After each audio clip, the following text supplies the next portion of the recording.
Tier 1, $1,000. Someone died. You have almost nothing. The funeral home knows both of these things before you finish the sentence. You called because you didn't know who else to call. The voice on the phone is calm, professional, not unkind, exactly. Just trained. You say you need something simple. The voice says, of course. Then it starts listing. Basic services fee. Transfer of remains. Refrigeration. Each line sounds reasonable until you add them together. Direct cremation is the cheapest option most homes offer. No viewing. No ceremony. No casket. Just transportation and the crematory fee. It averages $2,200 nationwide. You don't have $2,200. You have $800 in a checking account and a grief so heavy it's physical. The system didn't build a floor for you. It built a starting price, and the starting price assumes you have something to start with. There are options below this: body donation, county indigent programs, veterans benefits if someone's served. You have to know to ask. Nobody tells you at the door. Tier 2, $3,000. You scraped it together. Family chipped in. You covered direct cremation and nothing else. No service at the funeral home. No viewing. No printed program with a photograph. The body is picked up. The body is cremated. The ashes come back in a plastic container. A temporary urn. That's the word they use. Temporary.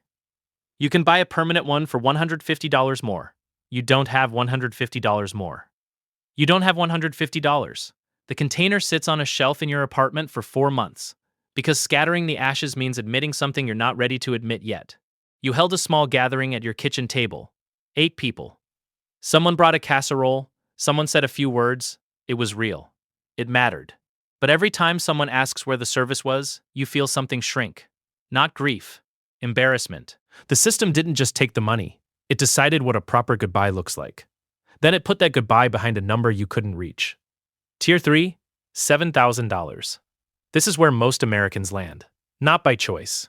By average. The funeral home calls it a traditional service. Viewing one evening. Funeral the following morning. A casket made of steel. A rented hearse. A chapel that seats 80. Flowers arranged on a stand near the front. The price feels enormous until the director explains it. Basic services fee, $2,500. That fee is mandatory. It covers the funeral home's overhead, paperwork, and coordination. You pay it whether you use every service or not. The casket is $2,500 more. Embalming is $750. Use of the chapel is $500. A register book and prayer cards add another $200. You're at $6,450 before you've touched the cemetery. The cemetery is separate. Always separate. Plot, opening fee, grave marker. That's another $3,000 to $5,000 minimum. The number on the brochure was never the real number. The real number builds itself around you while you're too grief-stricken to negotiate. Tier 4, $10,000. You chose a slightly better casket. Mahogany veneer instead of steel. A slightly warmer room. A funeral home with carpet that doesn't look temporary. The total lands at $10,000.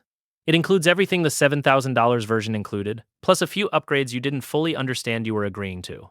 The death certificate copies are $25 each. You need 8. Banks require them. The pension office requires 1. The insurance company requires 2. You spend $200 on paper that says the same thing 8 times. The obituary runs in the local paper for $300. Nobody reads the local paper anymore, but the funeral home suggests it, and you're not in a position to argue with anything. Grief makes you agreeable in ways you'll regret later. The total with cemetery fees is closer to $14,000. That gap between what the brochure said and what you actually paid is not accidental. It's structural. Tier 5, $15,000. You wanted something dignified. That word costs money. The casket is solid wood now. A burial vault is required by the cemetery to prevent the ground from settling. That's $1,500 you didn't know about until the cemetery said it wasn't optional. The flowers are real. A florist, not a grocery store arrangement. The funeral home provides a limousine for the family, 1 limousine, for a 2-mile drive. The luncheon afterward is catered at a church hall. Coffee, sandwiches, sheet cake. Another $800. You paid $15,000 for the funeral and $3,000 more for everything surrounding it. The total is $18,000. That's a number that follows you. It appears on the credit card statement for 14 months after everyone else has moved on. The grief fades slowly. The payment doesn't. The system built it that way. The worst time in your life is also when you're least equipped to shop around. Tier 6, $25,000. You have money. Not a lot. Enough. You wanted something that reflected who the person was. The funeral home has a different room for conversations like this. Not the beige waiting area near the door. A quieter room with better chairs. The director speaks differently here. Slower. More personal. He asks about the deceased. He listens. The casket selection room has more options now. Solid bronze. Cherry wood with velvet interior. Hand-carved details. The caskets in this range start at $5,000. You pick one in the middle. The service runs 2 days, a private family viewing the first evening, a public service the second morning, a reception at a venue, not a church hall. Catering for 80 people.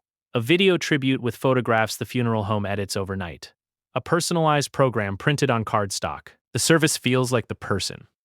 That feeling is what the extra money bought, not luxury. Coherence. The gap between $10,000 and $25,000 isn't comfort, it's the difference between processing grief in a room that fits and one that doesn't. Tier 7, $50,000. The funeral home doesn't look like a funeral home. It looks like a historic house with a circular driveway. The director has a title beyond director. He manages relationships. He knew the family existed before you called. The casket you select is custom finished. The interior is monogrammed. A horse-drawn carriage is available for the procession. You don't use it, but the fact that it exists tells you something about the clientele. The cemetery is private, not public, private. A section with its own name. Trees planted at intervals, a waiting list. The burial plot alone is $8,000. The monument company comes to you. They bring stone samples in a leather case. Granite from Vermont. Marble from Portugal. The engraving is hand-cut. The total across all vendors lands near $50,000. The service is exactly what it was supposed to be. That's what the money paid for. Execution without compromise. Tier 8, $100,000. The funeral home sends someone to the house. You don't go to them. A coordinator arrives with a portfolio and sits at your dining room table. Everything is discussed privately. The casket is imported. The flowers come from a single wholesaler who supplies event designers, not retail shops. The venue isn't the funeral home chapel. It's a rented space. A hotel ballroom, a private club, a rooftop with a view. The catering is full service. A bartender. Past appetizers at the reception. The program is a bound booklet, not a folded card. A string quartet plays during the service. You hired a grief coordinator to manage the family's logistics for the week. Drivers, scheduling, accommodations for out-of-town relatives. The whole operation is managed like an event, because at $100,000, it is one. The grief is still grief. The system just removed every logistical obstacle between you and it. Tier 9, $500,000. There is no price list. That's the first thing you notice. Nobody hands you a brochure. The conversation starts differently. They ask about the legacy, about how the person lived, about what the family wants people to feel when they leave. The answer to those questions becomes the blueprint. A private security detail manages access. A publicist handles media if the name is known. The flowers come from a single grower who flew them in the day before. The casket is bespoke, built to specification. Solid bronze, custom interior, weight that communicates something wordless. The cemetery section is one that doesn't appear in any public listing. Private access, perpetual maintenance contract, a monument that required architectural permits. The total approaches $500,000. Nobody at this tier asks for an itemized receipt. The bill arrives and gets paid. Grief at this level has the same weight as every level below it. The difference is that the infrastructure around it never breaks down. Tier 10, $1 million. Michael Jackson's 2009 memorial cost more than $1 million. The service was held at the Staples Center in Los Angeles. 17,500 people attended. More than 1 billion watched. The casket was solid bronze, plated in 14-karat gold, lined with blue velvet. It cost $25,000 alone. His burial at Forest Lawn Cemetery cost $855,000. 3,000 police officers worked the day of the service. The city of Los Angeles spent $1.4 million on security it didn't budget for. The logistics of a funeral at this scale stop resembling a funeral. They resemble an infrastructure event. The name on the program is the reason a stadium filled. The name is the reason a city deployed its entire public safety apparatus. At $1 million, a funeral isn't only about the person. It's about the size of the space they occupied while alive. That space doesn't disappear when they do. It has to be managed, secured, and eventually contained. Tier 11, state funerals. John F. Kennedy's funeral cost $15 million. The burial plot at Arlington alone was $13 million. Ronald Reagan's state funeral cost $400 million, including the National Day of Mourning that closed the stock market and gave federal employees a paid day off. Princess Diana's 1997 funeral cost $11.8 million. Westminster Abbey, 2,000 mourners, a billion television viewers worldwide. The Queen Mother's lying in state cost £825,000 before a single ceremonial officer was deployed. Policing her funeral day cost £4.3 million more. Kim Jong-il's 2011 funeral cost $40 million. A 232-member funeral committee. A 3-hour procession through a frozen December. At the state level, a funeral is no longer grief made visible.